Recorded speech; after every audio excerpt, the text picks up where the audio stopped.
Good morning, everyone. It is Monday. I hope everyone is having a great start to their week. I know Mondays aren't the greatest a lot of times, but they are what you make it. So I hope you make it a great one. Um, I myself, it's kind of like my hump day a little bit. So I'm in a good mood this morning. Um, had a pretty slow night at work last night. Didn't have much to do. So that's always good going into a Monday. Um, it's usually that way. The hospitality business is not usually that busy on Sunday nights. So, yeah. So, today we're going to get right into it.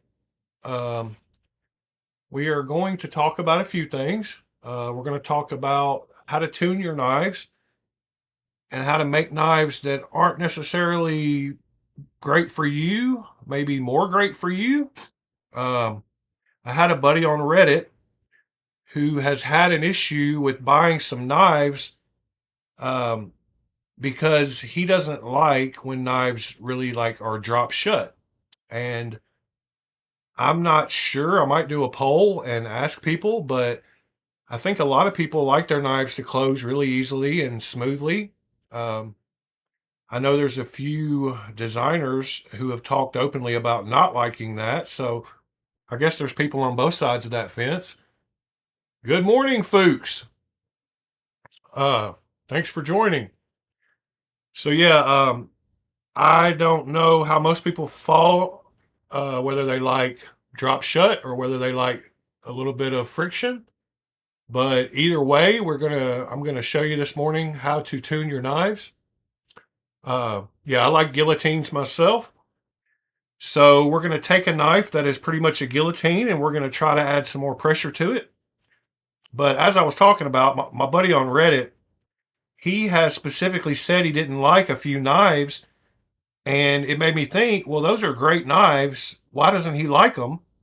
And it was all because of the lock bar pressure and it dropping shut on him. And that's very easily fixable.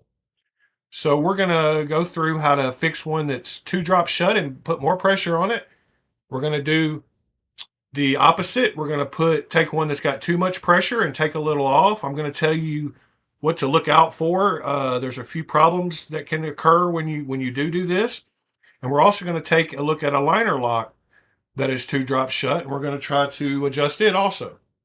So I'm sure a lot of these people in here that have been joining me regularly will know how to do this. But something I want to stress is a lot of people are afraid to open their knives, and this goes for new users as well as people that have had knives for years. And I just want to tell you, I believe in you, and I believe you can get your knives back together if you take them apart. Just take your time, keep up with the pieces, kind of pay attention, take some pictures if you need to. But don't be scared to take apart your knives and do maintenance on them. Clean them, oil them, fix them how you like them, mod them. So anyway, we're going to start out like we normally do with talking about what I carried last night. Last night I carried this, which is a Berg Blades Tick.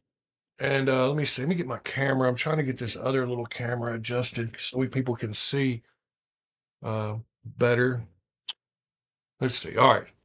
So I had the Berg Blades Tick, which is a great knife. Yes, bits. We will talk about tools also. Um, there's a couple of good brands I will suggest you try. Um, my favorite is Weha, just because. But there's a couple of German brands. But we'll go over that also. Um, Hardened steel. You want your bits harder than your pivots and screws. Um,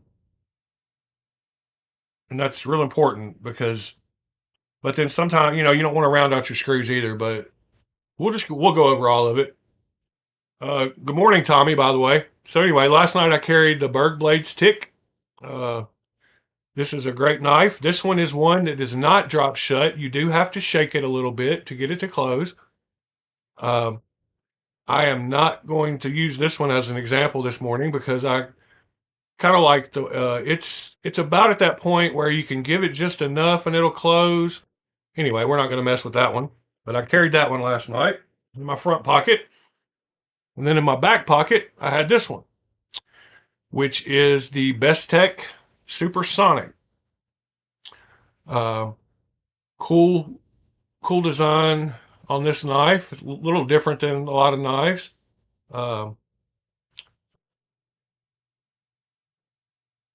who's Bacall? Oh, is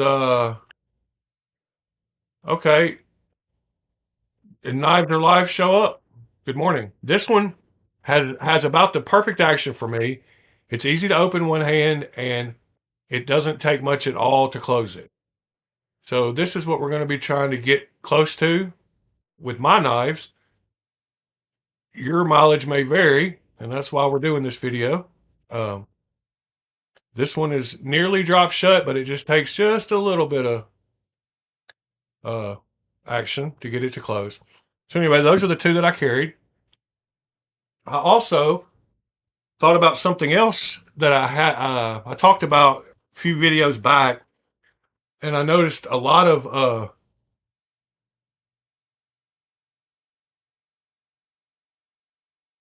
Does mine really say knives are live?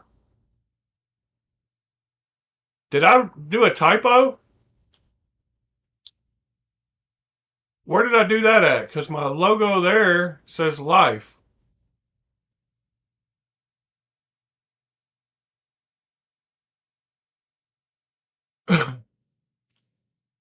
uh, I'm confused. Oh, life, life, life, life. Okay. Yes, and I don't know how that happened. Like I don't know how he found my stream. I swear I didn't see his first. I picked that as my little moniker thing when I was coming up with the logo. And in reality, I picked all that. Chat GPT helped me come up with that. I needed an eBay name for my store. Uh, and I asked Chat GPT to help me come up with a store name for my eBay store that had to do with knives and anodization because I was selling some anodized knives. Good morning, Knives Are Live. Uh, and so I used Chat GPT and it came up with Blade Alchemy for me. So that's where the name came from. And the knives are alive. Tommy, if you're confused, my tag in my channel name is Knives Are Life. But there's a guy, Knives Are Life 420. Uh, yes, Knives Are Life is correct, right? But there's a guy named Knives Are Life 420 on Instagram who happened to find my channel. It's all synchronicity. Anyway, don't be confused, Tommy. But back to what I was talking about. A few videos back, and I noticed a lot of you guys carry a multi-tools. I talked about this one, and I was asking people what it was a clone like or of, and I just wanted to kind of show y'all this this multi-tool, show you how nice it is, and if you might want to get one. So yeah, it comes with a super nice pouch sheath. Yeah, we all love knives. So it's got that. It has got there was something. Oh yeah, it's got the snap and the Velcro, so you can take it off or open it. Anyway, this is the unit, and when I say it's a unit, it's a big boy. Um, I will post the links to these in the chat. Uh, so yeah, I'm not sure when I got it. I didn't know much about. I still don't know much about Leathermans. Uh, but I was told that it was a clone of the Arc, but it's not. But it's very big, um, and it's got some super cool features like some of the nicer ones. So first of all, it's got the big set of pliers um, that does have removable cutting blades that you could replace if need be. Um, let's close it back. So it's got locks. It's got liner locks on all the blades. So it's got the locks. I'm sure that's pretty standard now on a lot of multi tools. This was the first one that I had gotten that actually had the locks. It has a nice file uh, on that side also. Then it has a saw that locks. Um, and then it has a pair of scissors, and they lock also. And it's got the little push out spring that locks into place also, so that, and I kind of get confused at how that locks out. I haven't used it very much. All right, there we go. So now the spring is locked in place. Um, and I think maybe when you unlock the whole thing, yes. So that locks into place with the liner lock also. And you get inside, and it's got the standard stuff that you'll see on the inside of knives, a lot of knives. It's got the bit holder with a Phillips and a flathead. You can pull that out. And I believe this is configured to take bits on the outside of it. Y'all might can tell me what some of this other stuff is. I guess that's just to pull it out. Then it's got the hook that you can use for sewing. So it's a Wave inspired, not a direct clone. Wave Plus inspired, folks. I thought we said it was kind of like the there was another one, the Surge maybe. And then on the other side, it's got these three, and all of these lock also. Um, these all lock also, and there's a button back here that you push to release those. So yeah, for $60 full titanium, you cannot beat this. I don't know. I didn't mention that about the cost, but this is full titanium, $60. Heck of a value. If you like multi tools, the link will be in the first pinned in the first comment after I get done with the video. They have a decorative version and this plain titanium version. I got the plain one because the one they did some work on is kind of ugly. Yeah, it's a beefy boy. It's got some weight to it. Let's see. Let's actually look at the weight on it. Um, it is exactly 10.00 ounces. Wow, right on the money. Pretty cool. All right, now, Tommy, thanks. This is the one we're gonna tune. Uh,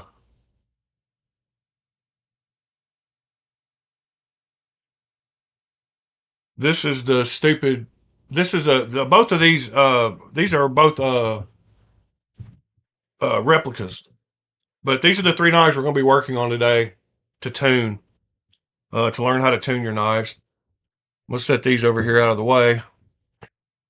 Behind the camera there. So, starting off, we have the McNees.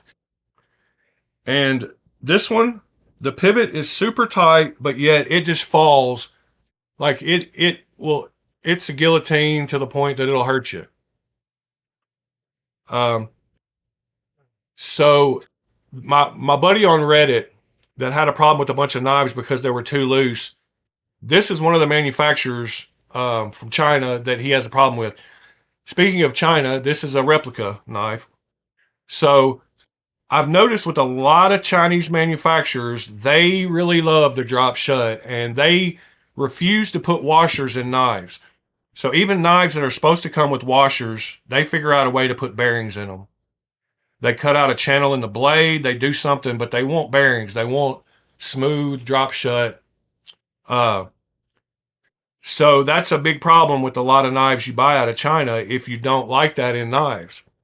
So it's a shame that he doesn't like certain knives that are so good, such as this one or the Lamia or different knives, just because they're so drop shut.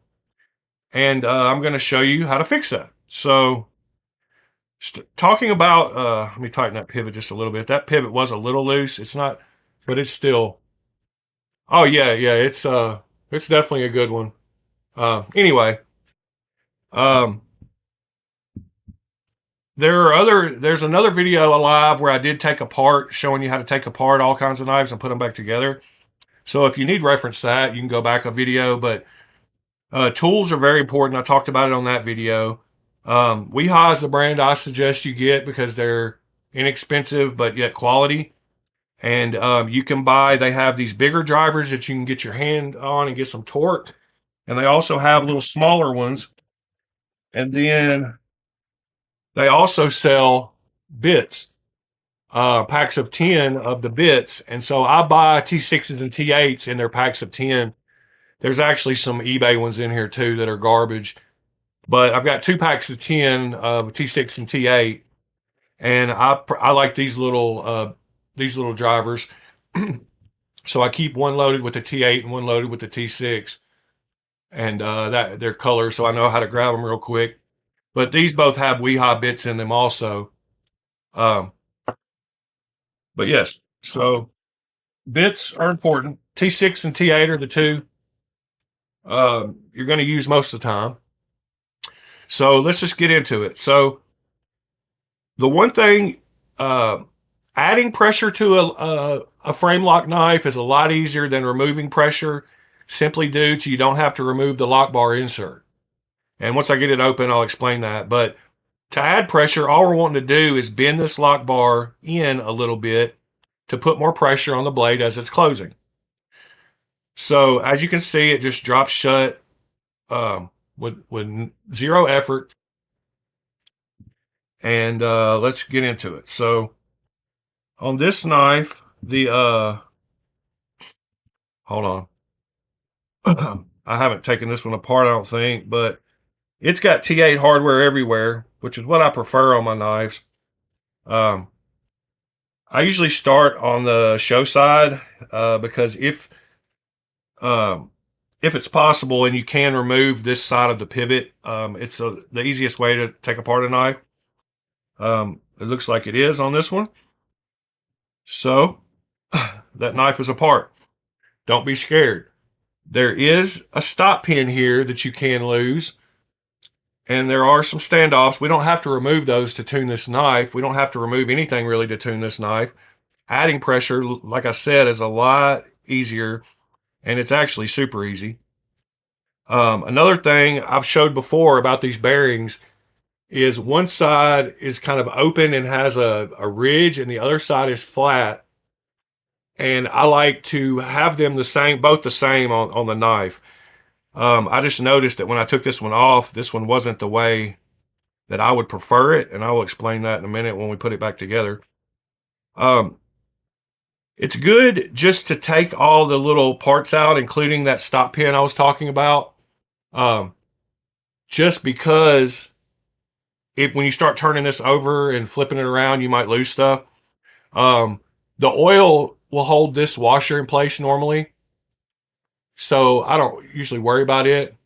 But anyway, to add pressure to this knife, all we're going to do is we're going to push, and there's no real way to tell you how hard to push. The pivot on this one is not a D-shaped pivot. When he says captive, he means that one side of it will be flat, and you have to align that with the opposite scale, or but this one is round all the way around. But yes, okay, so to add pressure, all we're going to do is we're going to give it a couple of pushes, and you'll learn after doing it a few times what kind of pressure to add. And you can look at where it is before you start, so you can kind of look where it lines up and see the gap right here between the end of that and the rest of the scales. But what I do normally is I just give it a couple of pushes, maybe 3, and then I reassemble and check it. So I think that was probably good enough, but we will see here in a second. I'm not going to use any oil on this reassembly, but I do prefer to put the open side that I said on these.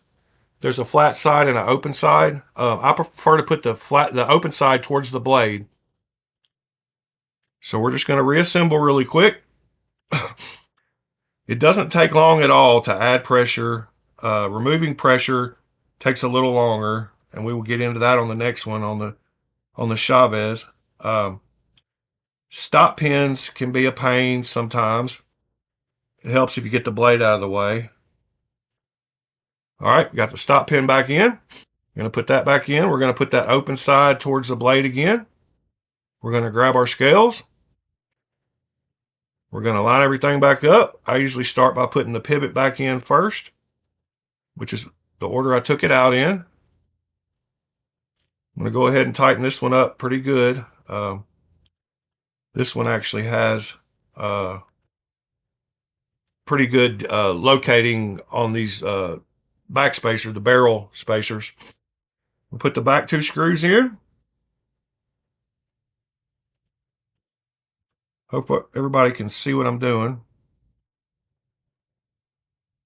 It's good to turn your screws a little bit backwards before you start screwing them in, and you'll feel them fall into the threads correctly, and that keeps you from cross-threading your knife. So now we're going to check it. So I'm going to make sure I got the pivot about the same tightness as I had the other one. I'm going to see it still opens fine, but now you can see that it's not dropping. It takes considerable amount of pressure, and I'm not applying pressure with my fingers on the lock bar. That is simply because we bent the lock bar in a little bit. So that knife would be good for my buddy on Reddit, whereas before he wouldn't have liked this knife and would want to get rid of it. So the main reason that I'm making this video is so that more people will have more knives that they like and won't be scared to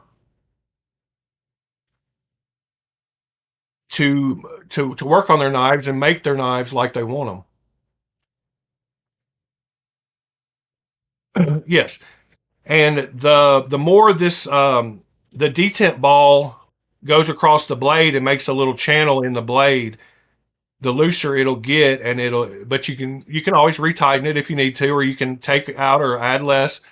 But now that knife is a lot more stiff than it was. And I promise you, I didn't just tighten the pivot and had the pivot loose. I did actually press and push that out and bend it. So that one's fixed.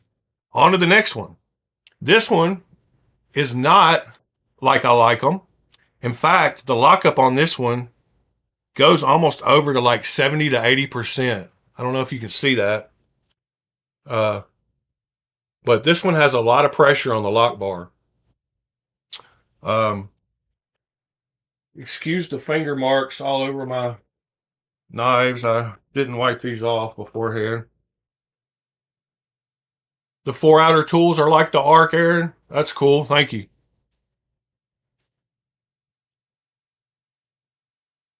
Yes. And Tommy, to answer your question, good morning, Pete. To answer your question, you would have to remove the insert to go the other way, and that's what we'll have to do on this one. So this one, as you can see, the lockup is about 70 to 80%, and it's got a lot of pressure. So when I go to close this one, I have to shake it a lot to get it to close. I have to use quite a bit of force. And Chavez was one of the manufacturers, I believe, no, it was Chris Reeves, who says he prefers knives like this over knives that drop shut.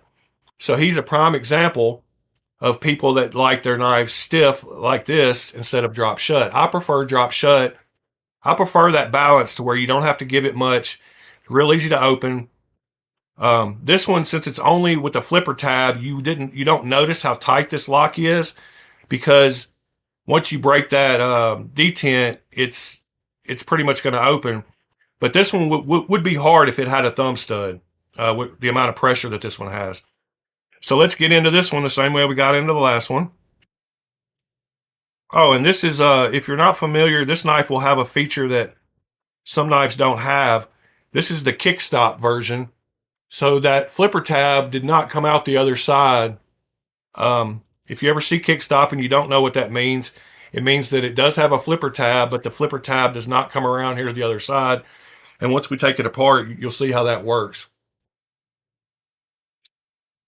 Yeah, and tiny, like Fuchs said, uh, just a little bit of pressure. You'll learn how much to push, but just barely when you feel it like fighting you a little bit, just go a little further and try a couple, and just reassemble and try it. And if you uh, if you don't like it, take it apart and fix it. If you went too far and it's too tight, or vice versa, if it's too loose. And then there's also something to worry about when you're loosening. I checked this knife, but you can get lock rock if you loosen it too much and the lock bar needs to come over in order to provide stable lock.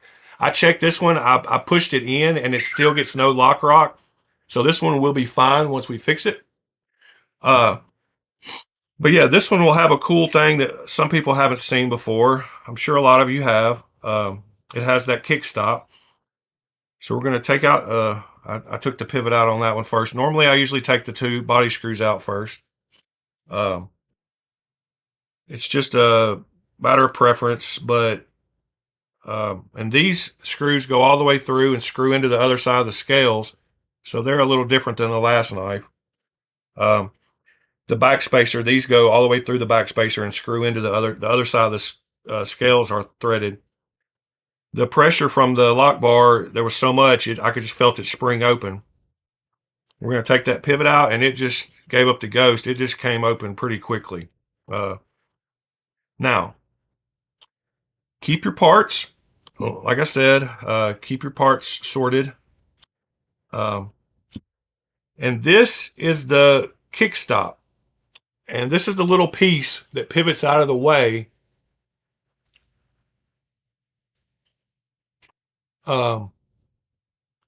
When you open it, this is how the kickstop works. And there is a bearing on that side, but there's not one on the other side. So I'll remember that. That's how it was when I took it apart. The bearing was on the top. But this goes in to the edge of the blade. You can see how it fits right there in the blade. And the blade it flips it out of the way when you open it. Oh, there's the other little washer that goes on the other side. So there's one on both sides. There's a pin that goes through there and then it holds that. We're going to take out the pivot just so we don't lose it. We're going to take off that bearing, and I'm going to leave, there's enough oil on this one that I'm going to leave that washer down in there. But now if we were to try to bend this out to relieve the pressure, and you can see how much pressure is on that lock bar. The gap is way past where the other one was. And sorry I can't answer all the questions that are coming in. Yeah, it's a mat with it. I don't know, like I'm sure y'all see it underneath the grate. Anyway, somebody had looked at this a long time and didn't notice the it underneath the grate with the red balloon. They all float down here. Let me get a drink of coffee. Cheers. Keep my voice. All right. So if we tried to push this right now because of this lock bar insert, this little tab right here is going to catch on the scales. You can see there's a little groove where that goes into and keeps the knife scales. Some knives have an external one on the outside. If they have inserts, they usually stick down like this, and it's an over travel stop. I forgot what they're called, but I think that's what they're called. But if we tried to take the pressure out of this, it's going to hit, and we're not going to be able to get past right there. So you have to take that lock bar insert out. This one even has a T8 on the lock bar insert. So we're going to take that screw out. And that lock bar insert just fell right out. A lot of them, the tolerances are really tight on a lot of them, and you have to like get underneath the edge of them and pry them out. So this one just happened to fall right out, and there's lots of oil everywhere. So now we're going to look at where we're at, kind of lined up. You can see where the gap is. And like I said, you'll learn after doing a few knives how much pressure to put, but just kind of put until it's fighting you and then go a little bit further. Go to it's fighting you in a little bit further, and you can see we've already narrowed up that gap. Now, I don't know how much I want to take out of this one. I'm going to give it one more little one. We're about even now with the outside of this one is lined up with the inside of the other one. And the only way to really know is to reassemble it.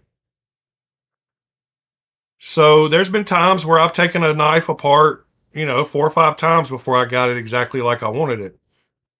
Now, like I mentioned, when you loosen this, uh, it is going to affect how much this locks up on the blade. So according to and you'll get lock rock some wild instances because of that, but you'll just have to learn that for yourself. We're going to do the same with these bearings. They've got an open side and a closed side. We're going to put the open side up towards the blade. That's how I prefer to do it. We're going to drop the blade in. Um, we're going to kind of line it up. We're going to take the other bearing. We're going to put the open side towards the blade. We're going to take our little kickstop piece. We're going to drop it in its little hole and get it lined up with the blade. It just popped up. Hold on. This is a knife I probably shouldn't have done because of the difficulties. You can see right there that little washer. There's a washer on both sides of this. Getting this all lined up, especially on camera, is a little bit pain in the butt. Let me see if I can do it a better way here. All right. I prefer to do it when the knife is open, but with this kickstop, it's a little weird. And I might have had it. Nope, I had it right. All right. That bottom washer is the one we're going to have to worry about here.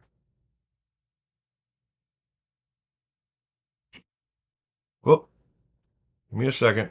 Might have to do it. Why did I pick a kickstop? I should have thought of that before doing this. And getting that bottom little, there we go.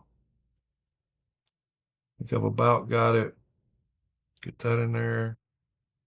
And drop down. I might have this backwards. Let me check. Yes, I think I do. I think that's our problem. I think I've got this backwards. I think that's why it's fighting me. Yes. All right. That goes in when the blade is closed. Oh, no. It goes the other way. Dang it. Sorry, guys.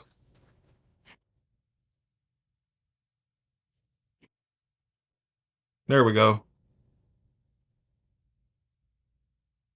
I think that's it. Nope, I had it right. Oh my God. Sorry. I knew I should have paid attention better. I've only taken these apart a couple of times. All right, that's still backwards. Damn it. All right, needs to go this side down, this side up. Just like that.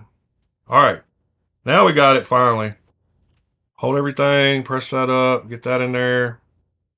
Good grief. There's a locating pin in the back of the backspacer also that helps you kind of keep it in place while you're reassembling. So I'm going to go ahead and close it up like that. You got to keep pressure down on the blade because that lock bar is trying to press up on it. I've still got my washer on this side, which is good. I'm going to apply pressure, get everything kind of lined up, and I'm going to put my pivot screw back in. I don't know why I picked a kickstop. Sorry, guys. Of course, you try to do anything on video, it's a lot harder than if you're doing it just by yourself, but get that one tightened up. That pin is keeping those pretty lined up. Let's see if my holes are lined up. If not, you can use the T6 screwdriver to kind of line up your holes. Okay, that one's in. And like I said, always kind of spin it back a little bit and you'll feel it seat in those threads. All right, got that one in. Got that one in. I'm going to go backwards a little bit. If I felt it seat, I'm going to tighten it up. No cross threading. Now we're going to check it. So now you can see it's a lot. Let me make sure the pivot's good and tight, just so I'm not lying to y'all about, yes, pivot is very tight. You can see that the amount of where it's locking up is about at halfway now, or a little close to half, which shows that I did take some pressure off of it. And now I don't have to shake it 2 or 3 times to get it to close. Now, the part I was talking about is the lock rock. So if you take too much pressure out, then this is not going to meet up with the blade right, and you're going to have a little wiggle, vertical, up and down, not side to side. There's no side to side because I tightened the pivot good, but up and down you will get some in some occasions if you take too much out, because it won't be engaging the blade the way it should.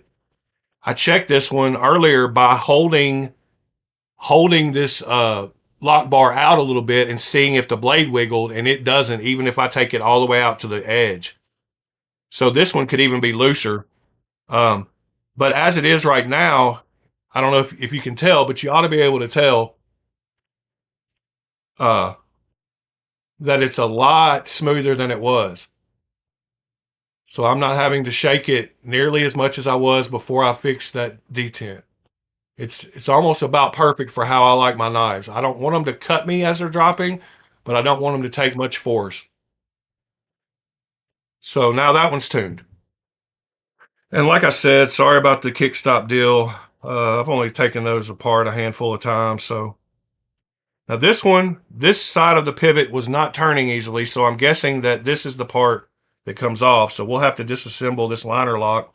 I wanted to show y'all the same way on liner locks. Oh, before I do that, let me put this one back together. And this one will be quick. It's one that has too light of detent, so this one just drops like a guillotine. Just the weight of the blade. There you go. So that one just kind of drops just with the weight of the blade. So we're going to add a little pressure to this, so that this will be quick and easy. Adding pressure is always easier. So if knives are too loose for you, they're very easy to fix. I am going to take the clip off, even though I might not have to, just because if I don't, sure as hell I'll have needed to. And I always just kind of set the clip with the 2 screws that go in it off to the side. A lot of these cheaper knives will definitely have T6 screws in the body. And if they're not the same length, you do need to keep up with that. I kind of lay them out the way I'm looking at the knife. I'll kind of position my screws in the way they came out. So that one I'll put the pivot over here. I'll put that one to let me know it was in the middle. And then I'll put this one over here on the end. It's just a good practice to get into, because some of them are longer than others. I think those are the same length. But so with liner locks, if you have they're made different. Some of them have nested liners that fit inside this scale. Some of them just have a scale that fits right up against the liner. This one is one of the ones that just has a scale that sits up against the liner. And all you have to do with this one is take the liner, and the same thing.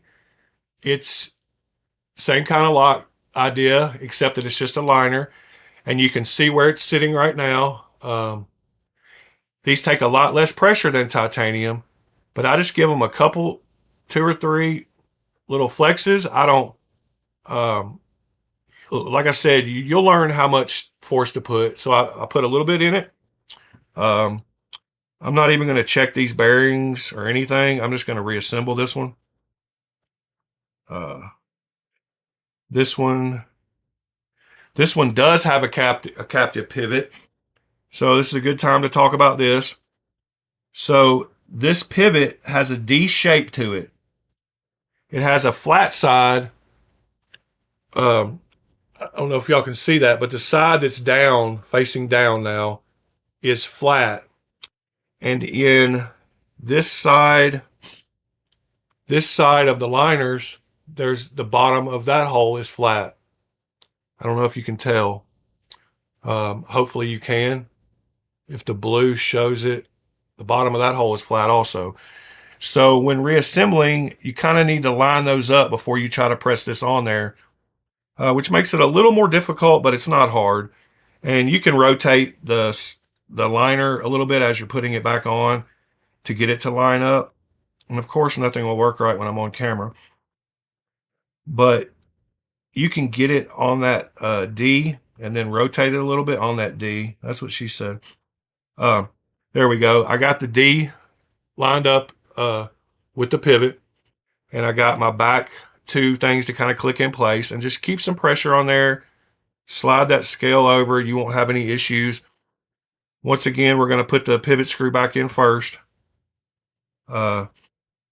Whoops, wrong screwdriver. We're going to go backwards a little bit until it seats itself. You'll feel it kind of click into place. Now we got that done good. We'll do the same with the back two screws. Get those in there. Excuse my phone beeping. I'm sure y'all can hear that. Me getting messages on Reddit or something, emails or something. I turned it backwards a little bit until you feel it click into place. There you go. It dropped into place. Got those two tight. I'm going to take the clip, and since I left the screws in it, hopefully I can just kind of line them up and they will stay where they're at. And it makes it a lot easier for reassembly. Yep, they both just kind of went in their holes. I'm going to get that one almost tight all the way. Get the other one completely tight, and then go back and tighten that back one the rest of the way. There we go. Now I'm going to close it. I'm going to check the pivot, make sure we got it good and tight. Yep, we're good. And now, hopefully, this liner is applying more pressure to the blade and it doesn't just drop on me. So this one could use a little more. I did just loosen that pivot a little bit though. So, all right. So now, instead of just the weight of the blade, taking it all the way down, you can see that it takes a little bit of pressure. And if this were mine, I would probably take it apart and add just a little bit more. Actually, I would probably leave it alone because it's, now that the pivot's tight, it feels good. But that is how you tune knives to make knives that you might not necessarily like into knives that you do like. Because it would be a shame to just get rid of a knife just because it was simply too loose for you when there's a simple fix for that. So I've not been paying attention to chat at all. And I apologize. I've just been trying to get this out of the way. But you can see that one has got enough pressure now to where the blade weight is not just closing it. It's taking me a little bit of shaking to do. So there you go. That's how you tune a knife.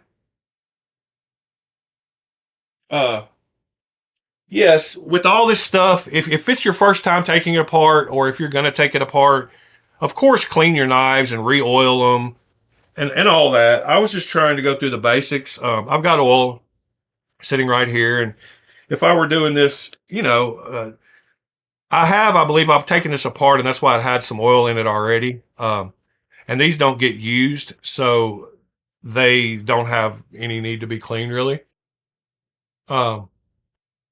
Ron, welcome to the channel. Mr. Dobbins, Mr. Bob Dabalina, Mr. Dabalina, Mr. Bob Dabalina.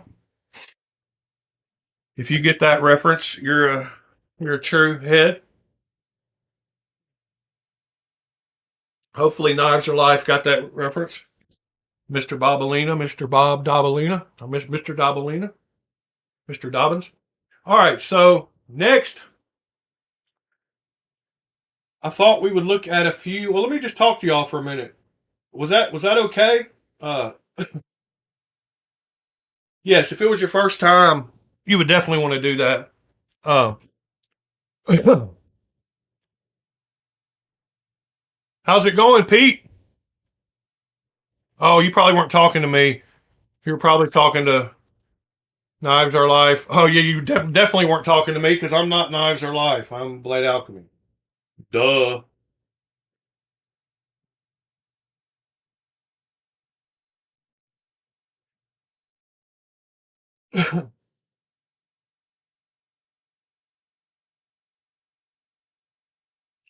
Yeah, it's a good idea if you take apart your knife to clean it.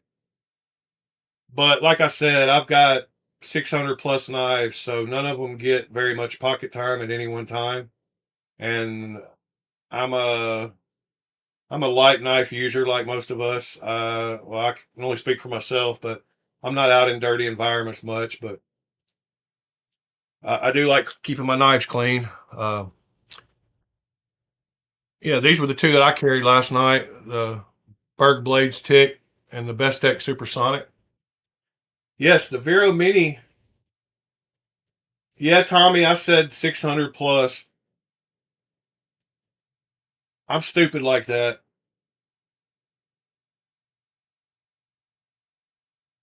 I do like buck knives. Uh, when I was growing up,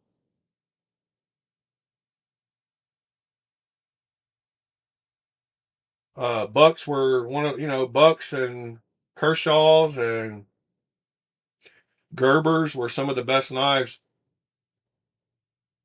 Uh, oh, you're good, Pete. No big deal, man. No problem.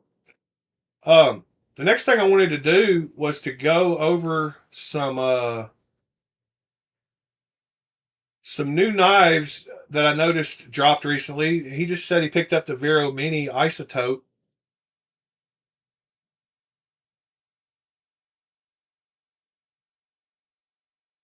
Um, but I noticed there was a bunch on that page we looked at, the drop point, that had dropped recently. So I thought we would go over some of those ones that had dropped. Um, starting with the TRM knives, Three Rivers. They came out with they did a drop on their Adams. Uh, their they released some more, so there are some TRMs available now. In some new styles. Uh, let's see. The drop actually says Adams, Bulldogs, and Nerds are the ones that just landed. I don't actually see the Nerd. There's the Bulldog. Yeah, I like the I like the Adam. It's a cool looking knife. Next was Turnback Knife Company, which has a couple of utility knives. They have the V2 in copper that they just released, and the V2M in copper, which is the mini version. Um, those both look super cool. Prices reasonable. And since these are copper, you could do some awesome shipwrecking on these. I can't see chat at the moment, but I'll come back to it in just a minute.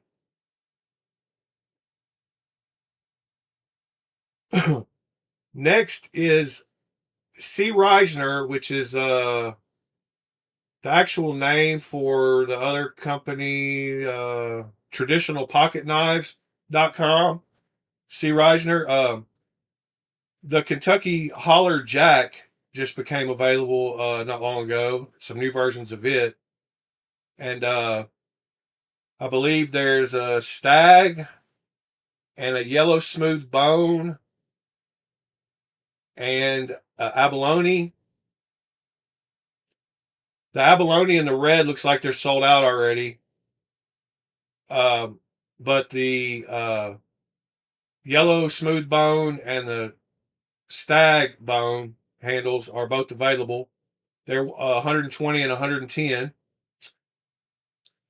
Then we go to Surge Knives, which I was really intrigued by this knife. This is a this reminds me a lot of the Asher website, and I'm wondering who their OEM is. It kind of looks like maybe it might be Kubi. Maybe they have on here somewhere. But this is their new Slip 4 in carbon fiber. Prices look very reasonable, the same about as Asher's, 135. Uh, super cool looking little slip joint. Uh, I like how clean everything is when it's open.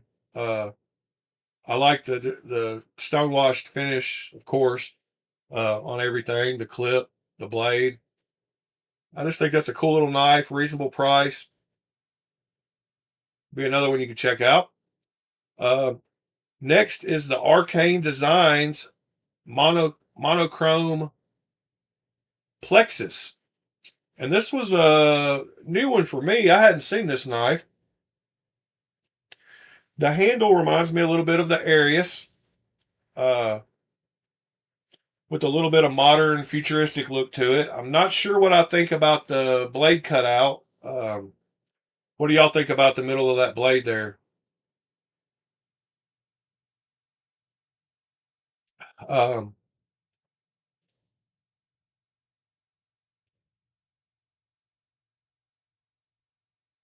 Devo knives. That's a Kubi OEM, I believe. Devo. This monochrome plexus, pretty cool knife. Do y'all like the blade cutout or not? I like the shape of the blade. Like I said, I can't see chat when I'm over in Firefox.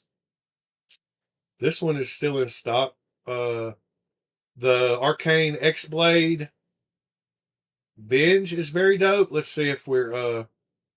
I'm not real familiar with Arcane. Let's see what they have available still.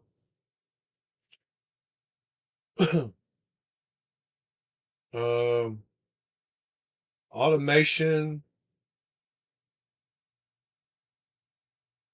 Plexus, the Creature, the Crypt. I don't see the one you said. Maybe it's a Blade Binge. Oh, it is Blade Binge. Sorry. Arcane X. Have to check that out. Uh, yeah, we'll go to Blade Binge in a minute and check that out. Let me get through the rest of these. Vero just came out not long ago with the Lux 3.3, um, which is a smaller version. Uh, Super cool knife. I really like Joseph Vero's attitude, and he seems like a cool guy. This one says it only weighs 2.8 ounces, so that's super light. Comparisons. Let's see. It doesn't really have specifications. Here we go. So it's even though it's a mini, it's still got a 3.25-inch blade length, which is awesome. 7.25 overall. M390. Um, it's around the same prices as most of his drops are. Uh, I usually try to buy mine on the secondary market for closer to 225, 230, 250 if I have to. Looks like he's still got everything but the Chad Nichols bacon, which is $675 in the price. He's got the DLC for $425, the hand satin for $415, the belt satin for $415, and the stonewash for $395. Next, we have the Curtis Customs knife, and I believe this one's already sold out. It's the F3 medium tanto or spanto. Sorry, this was one of the new drops, and it is already sold out. But there's a look at it for you if you want to try to catch one on the secondary market. Um, Not sure what I think about that knife. It looks a little pudgy, and I like it overall, I guess. Yeah, I like the blade grind. I like the blade shape. I like the overall shape. I don't know if I like the huge pivot. That's a thing though. We all have different tastes. Um, Nicholas Nichols is another one that I believe that I wasn't familiar with. Looks like this uh, double bogey tie pattern is sold out, but the golf ball dimples and the smooth tie are still available on the guppy. Um, I like the harpoon shape on the blade.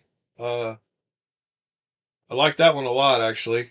Um, I'm just a plain tie guy. I don't know. I might those golf ball dimples are okay.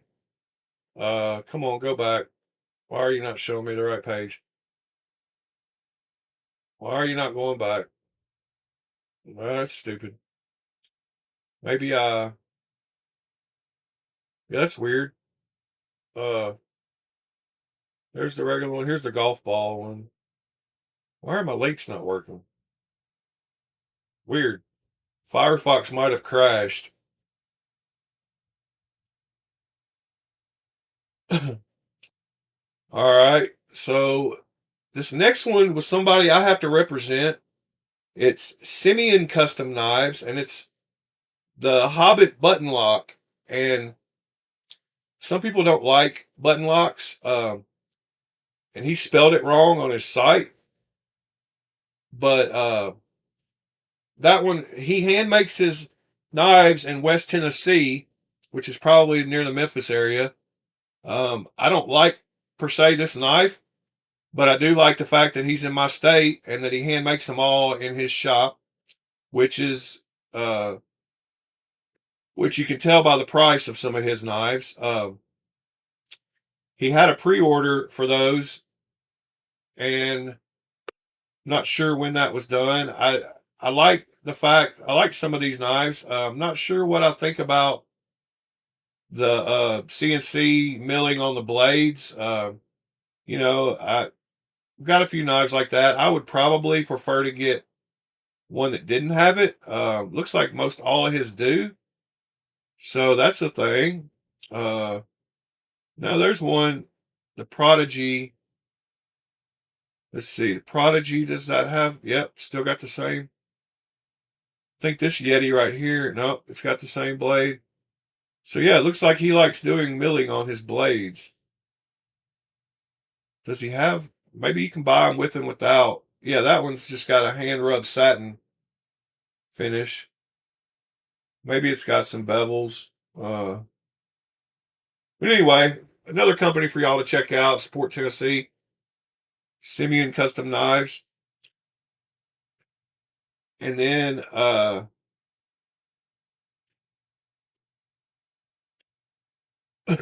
I don't have a Les George, but I want one. I definitely want a VCP.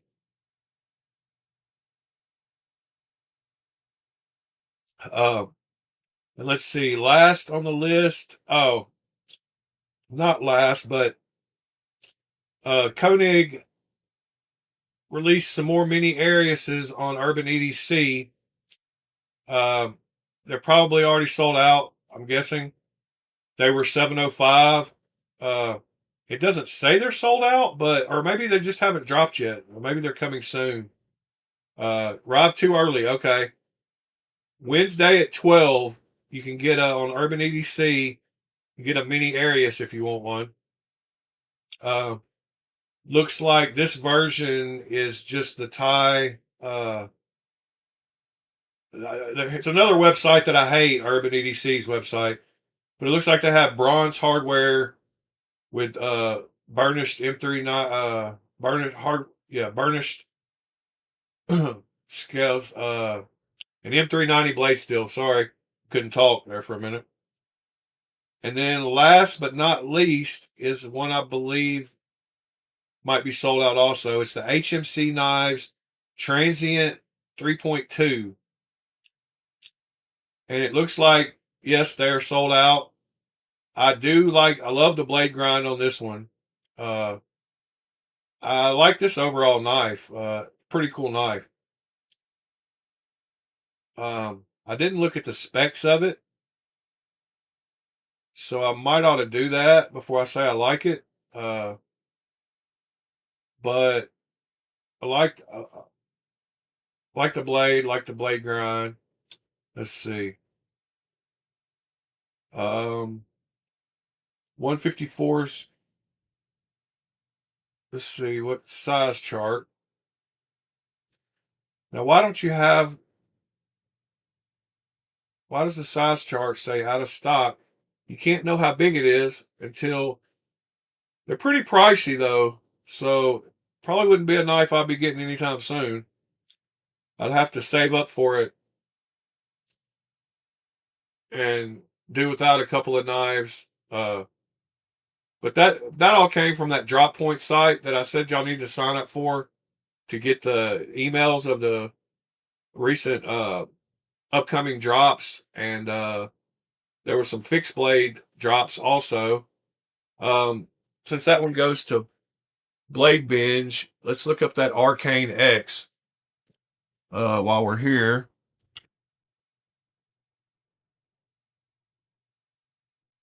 So I don't see it there. So let's just type in Arcane Knives X Blade Binge.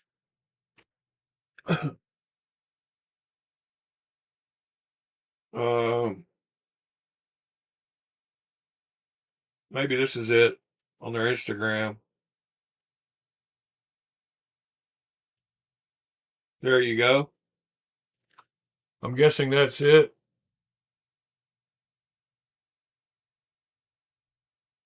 That is a nice looking knife. I don't know that I necessarily like that colorway. 80 pieces. They're gone. That's why it didn't show up on Blade Binge. That's the dark mode. I don't know if they came out with other versions. So there you go. There's that one. Back to live. Got my coffee and my keyboard sitting there because while I'm looking at the browser, I don't have to. Yeah, I don't like black blades. I mean, black knives matter, but I'm just not a fan of black blades. I do have a few DLC that I like that Kunwu I showed yesterday, simply because their DLC is just superb. And actually, I should be. Oh, they're still available. Okay.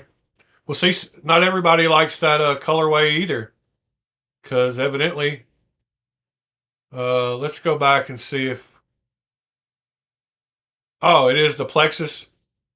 No, it's not the plexus. Uh, Here it is. Page not found. It says the dark mode automaton. Huh. Automaton. Oh, the plexus? No, that's not it. Automaton. Let's see. Auto. Hold on. Y'all can't even see. I didn't even switch back to the stupid browser. Dang. Idiot. Idiot. Uh, automaton. All right. Pre-order just received. $350. I like the red and black better than the blue and black, and that one doesn't have a black blade. So, man, I do like that one.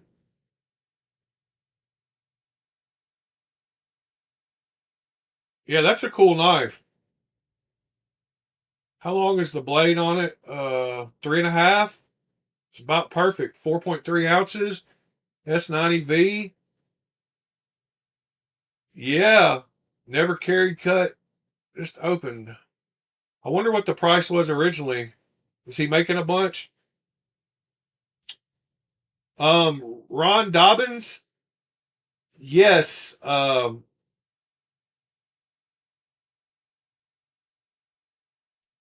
That's just a normal arcane. Okay. I don't guess I care about a Blade Binge exclusive. Uh, Especially if it's only in that colorway. Thank you, Ron Dobbins. Um, the Annex by Microtech is a great integral or integral. Uh, Let me see. Let me bring my camera back up. We has a couple of nice integrals too. The Ator and what is the other one? Dang it. I had it on the tip of my tongue. Hold on, let's just go look. We Knives Integral. They have let's see. So there's the Ator. Yeah, the solid was the other one that I was thinking of. Um they're a little pricey, and I've heard great things about if you're not opposed to buying a replica, the Green Thorn Annex could possibly be. A lot of people say it's better than the Microtech version. Um, that's all just a matter of preference, I guess. But right now, you can get it on sale, uh, and it is an integral. Uh, that's all the pieces to it. You can get it on sale right here at this link. And if I was going to get one today, if I was going to buy one today, it would be this one. It's normally $300. It's on sale. Uh, yeah, I would probably get that one. Uh, the one that I actually have right here handy is another great one. It is the. Hold on. I got too many knives in my collection. Uh, it's the Dan Carrera. He's actually got his name engraved on the back of it. Dan Carrera. Yes, sir. I'll put the link up for you. Uh, Dan Carrera. This is the 904. Uh, Super cool knife. Harpoon. If you don't like harpoon knives, you won't like this one. Uh, but that is another cool integral. I don't know how people say it. I guess I'll say it both ways.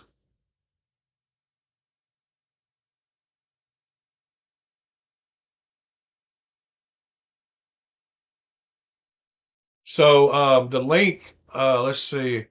I'm just going to post it in the chat for you real quick. Hopefully you can figure out a way to. I don't know if it'll come up as a link, but maybe it will. Uh, Hold on. There you go. Yeah, you should be able to click there and go right to it. Yeah, folks, I get it.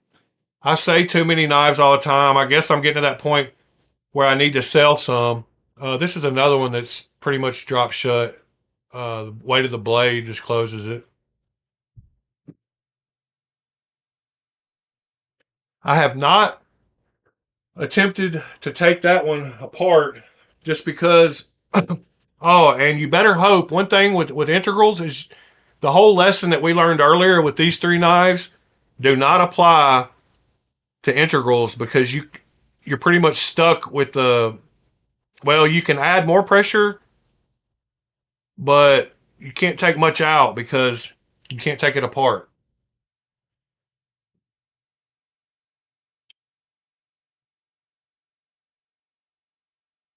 So there's that.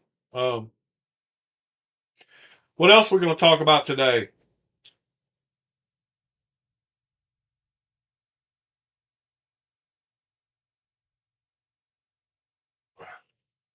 Yeah, I figure everybody just knows how to take apart their knives, but I take it for granted. I see a lot of people talking about, that they haven't, and of course, watching knife swap every day, every knife on there has never been disassembled or carried, which I believe is a lie. I just, I assume everybody cleans their knives. Yeah, that's the one thing that I like about the YouTube channel Discerning Man. Um, there's another cool harpoon, couple of cool harpoon shaped blades for you. Um, I like Discerning Man because he disassembles all his knives on video.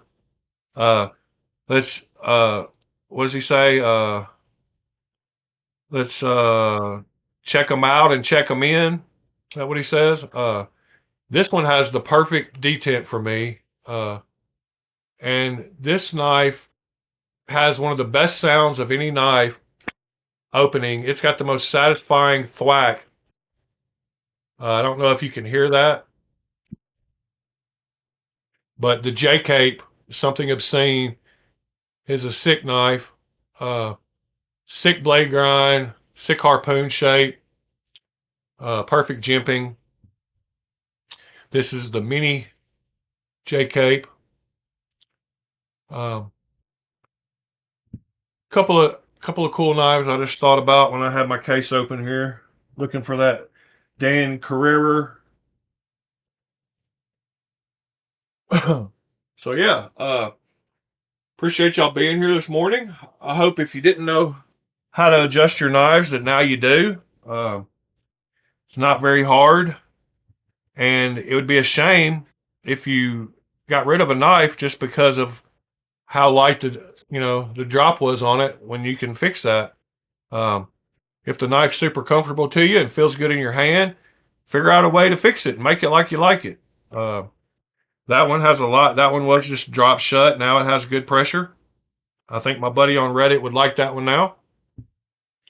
Uh, Same with this one. It was dropped shut and it's got good pressure now. And this one has less pressure and it doesn't take much to drop.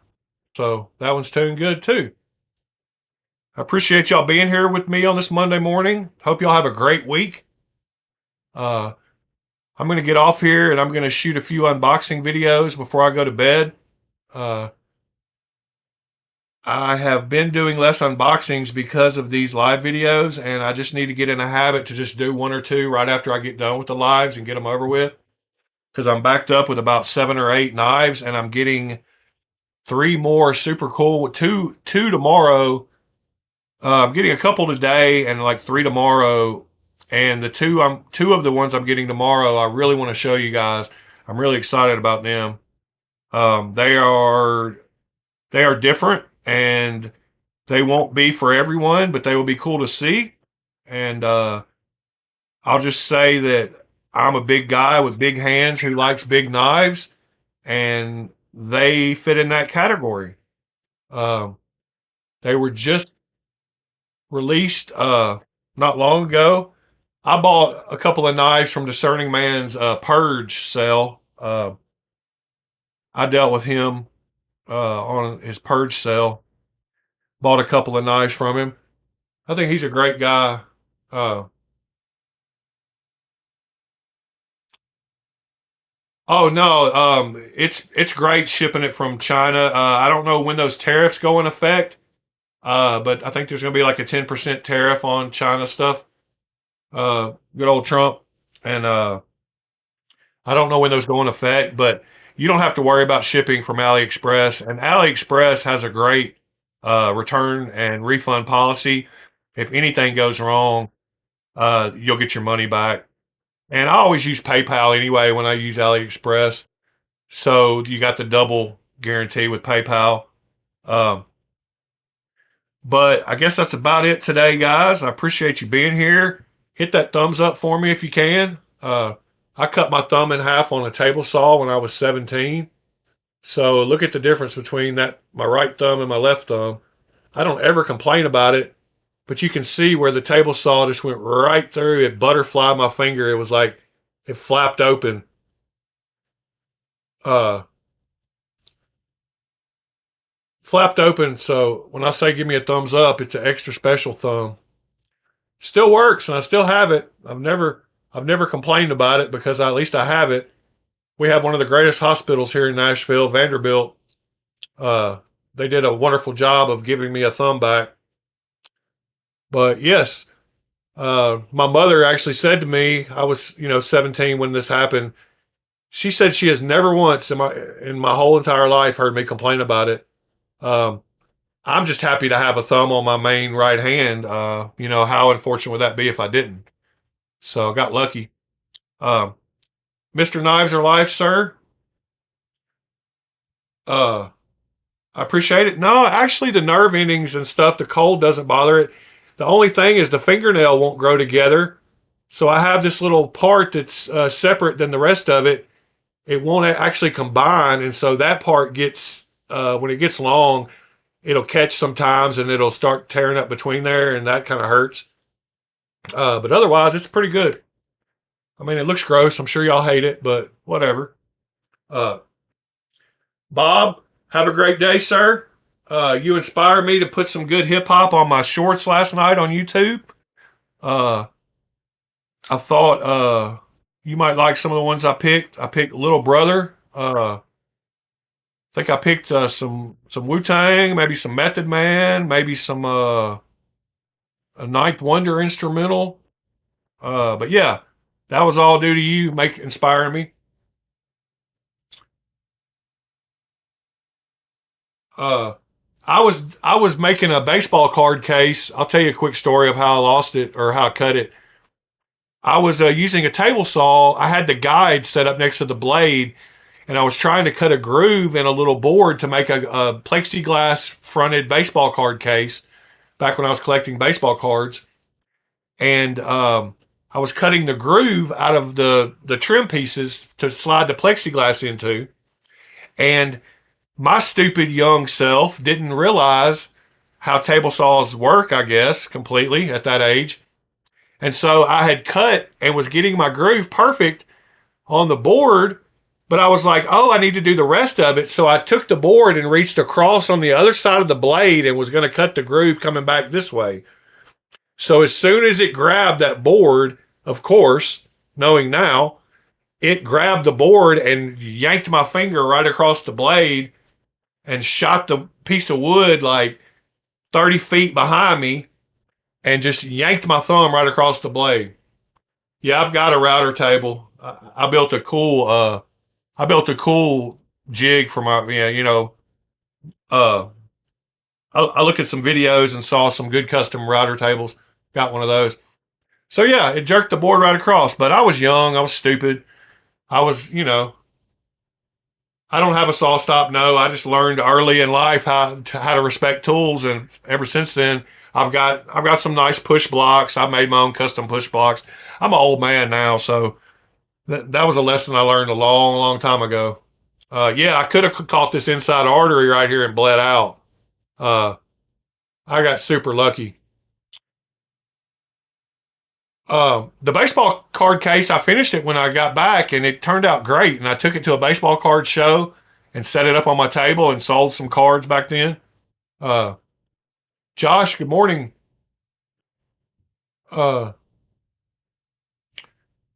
yeah, tools can only damage you if you use them stupidly. Oh, that reminds me. One of my upcoming Thursdays, we're going to talk about. I'm glad I didn't get off, and I remember get off. I'm glad I didn't stop the live. Uh, we're going to talk about polishing up knives and how to do a mirror polish and how to do hand rub finishes and something. I got some flits for that, and I got some tools. This is a super cool polishing set that you can get from Home Lowe's, Home Depot. Yeah, Home Depot. For like $17. and it's got a chuck that'll go in a drill, and it allows you to put your polishing wheels in a drill. Super safe way of polishing stuff, and they will work great. And then these go in a Dremel, and these are nylon brushes that will get all the little crevices and stuff that you can't get to with these bigger ones. So these will go right over the top of some places in the scales, like down in here. So if we were polishing this up, but we're going to polish some backspacers, some blades, get a good mirror polish. Yeah, we're gonna do a video on sharpening also on one of the Thursdays. I've got a nice fixed angled sharpener, and I'll show y'all a real easy way to sharpen your knives. All about getting a burr on your knife. But these are cool for the Dremel. These are little nylon brushes that help you polish up your knives. They're real soft, and they will not be white long after you get to using them. But we're going to do one of those on a Thursday. We're going to do how to polish up stuff. Um, we're going to do lots of mod videos on Thursdays about how to do flipper tab deletes, how to put holes in, polish this rod. Yeah. Yeah. I'm not going to polish your rod, but polishing, yeah, whatever. uh, I don't get offended, so you can say whatever you want. Yeah, you should probably just tell your woman that. Nowadays, you say it in the wrong place, you might get something you don't want. Uh, but anyway, we're going to do that one video. I thought people would like to know how to put a mirror finish on blades. Uh, Speaking about mirror finishes on blades, uh, I don't know if you can hear me walking across the room. This was in one of my shorts last night. This is a Evil Eyes custom uh, that I got a while back. This was one of my first nicer knives that I bought, and I haven't ever carried it.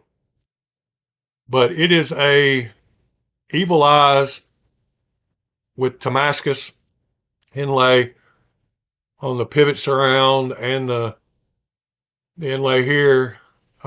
Super cool pattern. I got lucky on my pattern. Some of them are uglier, but this one has uh, has a mirror polish, and you can actually see the camera up there now. The Insta 360. Uh, you can see it on the arm that I told you I used a microphone arm to hold it. Uh, but that's a super cool knife. It's a Sigil, uh, Marfione Customs. It's got the pocket clip that you push in and raises up. That one has a mirror polish though. It's definitely dropped shut. Yep, that's a beautiful knife. And if y'all ever see anything that you want that I have that I can help you find, I would love to help you find it. I will send you links. Just make sure to email me, Blade Alchemy 4, the number 4, letter U, at gmail.com. Yeah, that's why I've never carried this one. Um, and mirror polished blades are more of showpieces than Josh. I've been collecting for about 14 months now. Uh, Not very long. My grandfather always had pocket knives, and I've had knives throughout my life, just never really been big into it.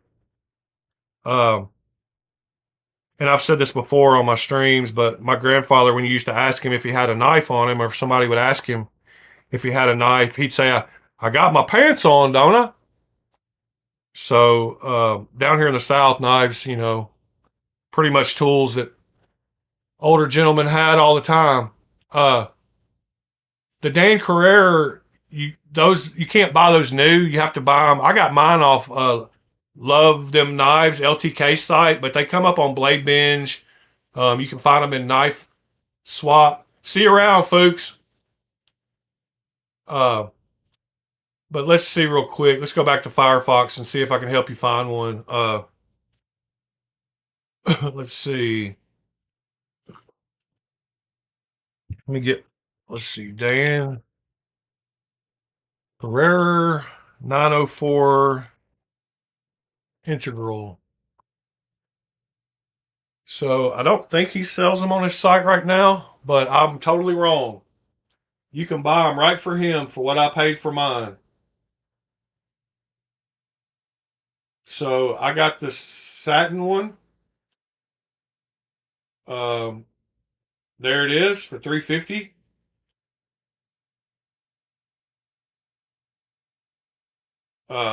He's got the black. Let's see, black PVD one also. Um, Super cool knife. This one has the, since it's an integral, this one you could actually tune because the lock bar insert is on the outside. Uh, so maybe you could tune it. I said earlier that they're a little bit difficult to tune, but there it is. Uh, Super cool knife. It's a very iconic.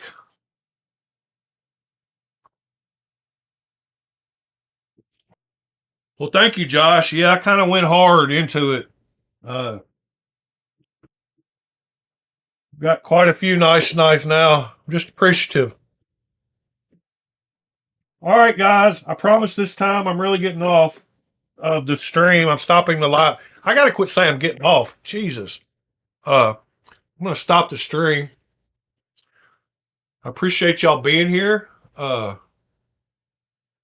We're going to do the same thing again tomorrow. I'm looking forward to Thursday. This Thursday, we're going to do stone washing and acid washing on blades.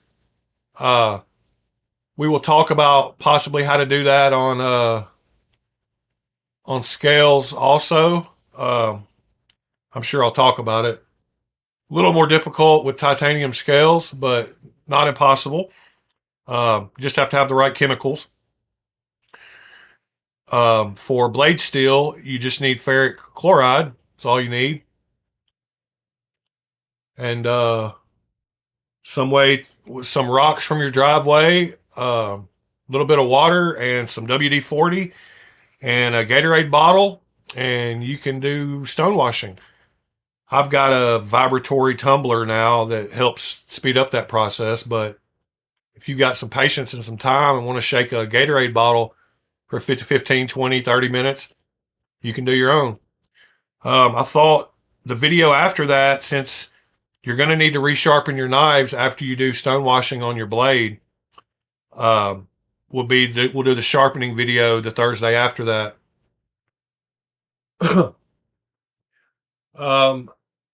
If I wake up in the afternoons, I might try to figure out what lives y'all get on and join y'all in some lives. I wouldn't mind getting into the live video scene on YouTube because I really do appreciate you guys showing up here and talking with me. It means a lot to me. And I'd like to support whoever else is out there doing lives the same way. So, yeah, y'all have a great Monday. We will see y'all tomorrow morning, 8 a.m. Central Standard Time, 9 Eastern, 6 Pacific, minus 6 hours GMT time. And if you're in the UK, be 2 in the afternoon.